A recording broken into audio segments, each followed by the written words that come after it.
Global speaks के नाजरीन अस्सलामुअलैकुम फ्रेंड्स, चाइनीज अफराद दुनिया भर में अपनी छोटी आंखों की वजह से फौरन ही पहचान लिया जाते हैं। ये एक वक्त के पाबंद और नफासत पसंद होते हैं।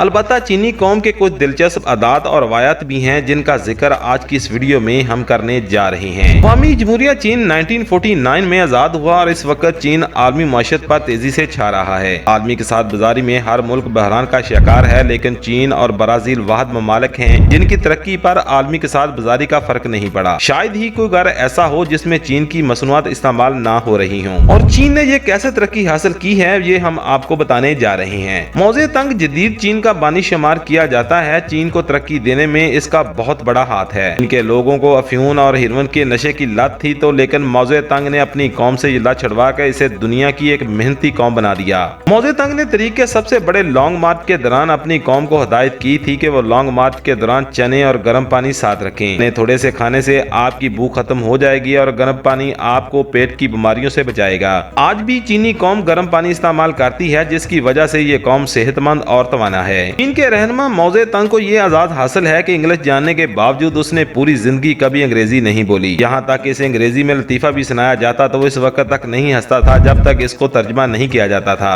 चीन के तमाम लोग बामशूल अफसरान मजदूर सब मिलकर एक ही जैसा खाना खाते हैं। इसके अलावा वो किसी भी मुल्क जाते हैं तो वो अपने साथ चीनी मसनूआत भी लेकर जाते हैं ताकि दुनिया को चीन की मसनूआत से मुतारफ कराया जा सके। चीन में चोरी की सजा मौत है। चोर को सर पर गोली मारी जाती है और गोली का मुआवजा उसके वर्सा जब तक ना अदा कर दें उसकी लाश उनके हवाले नहीं की जाती। डक फोर्स एक खास किस्म की बतखें होती हैं जो तेज मिजाज रखती हैं। चीन में इनकी फौज रखी जाती है जिनसे किसी का सराग लगाने या पेचीदा मिशन में दुश्मन से लड़ने में मदद मिलती है। ये बतखें खतरे महसूस करने के साथ साथ हमला भी कर देती हैं। जोर से डकार लेना ये हमारे माशरे में जितना भी बात तहजीबी की अलामत समझा जाए, मगर चीन में खाना खाकर जोरदार डकार लेना बावर्ची की तारीफ समझा जाता है और जो ऐसा नहीं करता इसे मगरूर कहा जाता है। उंगली उठाकर बात नहीं करते।